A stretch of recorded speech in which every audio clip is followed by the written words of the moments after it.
Hey everyone, today I'm going to get started doing a series of videos on some guitar tips and tricks and techniques. I'm going to start with some pretty basic and beginner level stuff, using some basic finger exercises and things like that, moving into some more advanced things. Today, first things first, I'm going to talk about basic fingering exercises and why you want to use them. A lot of people start playing guitar and they jump in and try and play the most complicated stuff or the biggest chords as fast as they possibly can. And while you do want to work on that, one thing that you can really focus on to help really move your playing forward is some finger exercises to get your finger dexterity really going. There's a few specific ones I really like, and I'll get into that here soon. Part of the reason I really like recommending these is just like when you see people do professional football or anything like that. They may spend a lot of time out on the football field, but they also have a lot of time at practice where they're doing repetitive exercises over and over and over. Now, they may never use those exact type of movements, like if a wide receiver's running down a line just catching ball after ball down the side. It's never going to be exactly like that in the real game, but it's training that muscle memory, training your body to know what to expect, and these finger exercises are about doing the same thing. This first example here is the most simplistic of all the finger exercises, and it's a great place to start. One thing that's very essential with all of these exercises as you go, and I'll be demonstrating, is playing along with the metronome. When you start out, play nice and slow. As you speed up, speed your metronome up and get it moving a little bit faster, but always make sure to spend time practicing with that. It's important to either have a metronome or a pre-recorded drum loop or something you can play along to keep your time. And if you don't have one, I'm sure most people have smartphones. You can easily download a metronome app onto your smartphone if you don't have one, or you can go down to your local store and pick up a standalone metronome if you like working that way better as well. So let's dig into the first exercise.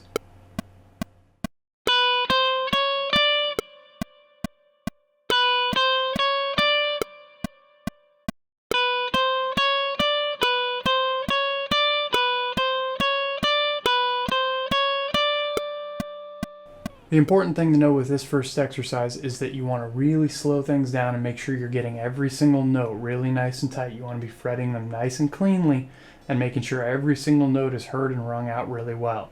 It's not about how fast you do it. It's not about how quickly you can get through the exercise. The point is to make sure every note sounds nice and full and fluid. Every single note, no matter how fast or slow you play it, is going to have its own unique character and a voice. And you want to make sure when you're hitting those particular notes that you're giving them the best and strongest voice you possibly can be. The other thing to be very aware of during this first exercise and all the subsequent exercises as we move on is paying attention to your picking. You always want to make sure you're going in a nice fluid up or a down up, down up, down up motion, what we call alternate picking. Make sure you're keeping that going because down the road you're going to need that to develop your playing technique, and if you do everything with all downstrokes, it's really going to slow you on later down the road. So I recommend just starting off, taking it nice and slow and working on that fluid up or down up picking.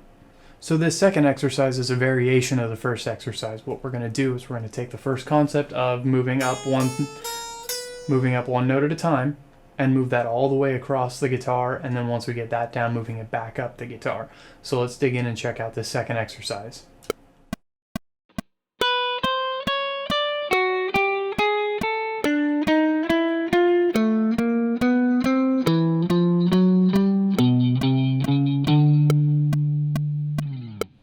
So the important thing while you're working on this second exercise is to know that it's going to be slow. It's going to take time, but if you mess up, if you're halfway down and you get a wrong note, finish the lick, start over. Play it with the metronome over and over and over again until you can get all the way through it cleanly without making any mistakes.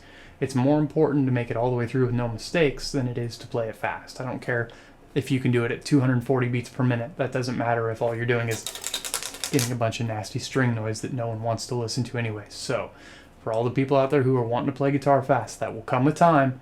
But slow down, take your notes one at a time, get them nice and clean. So for the third exercise, this is one of my personal favorites. It's a little bit more moving towards the intermediate side of things, but I want to throw it out there because it's something I have a lot of fun with.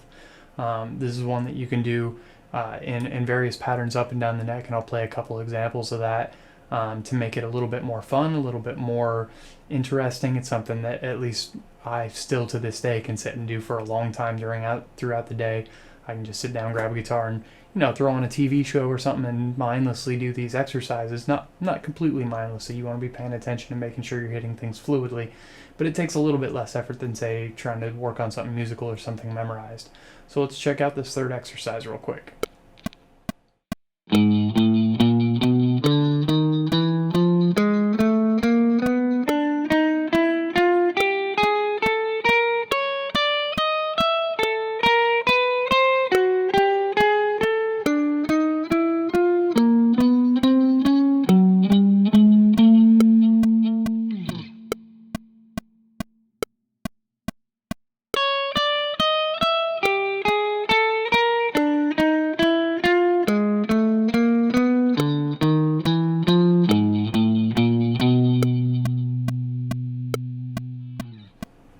Alright everyone, thanks for checking out the video. I'll have another one coming out here pretty soon where I'll be tackling a few more intermediate and a little bit more advanced concepts on finger exercises. I should have that here shortly. Until then, make sure to check out my Facebook or website. I don't know where I'm going to put them, somewhere around here. You'll see links. But make sure to check those out. Got a lot of big stuff coming up here in the near future and a lot of videos coming soon. So check it out.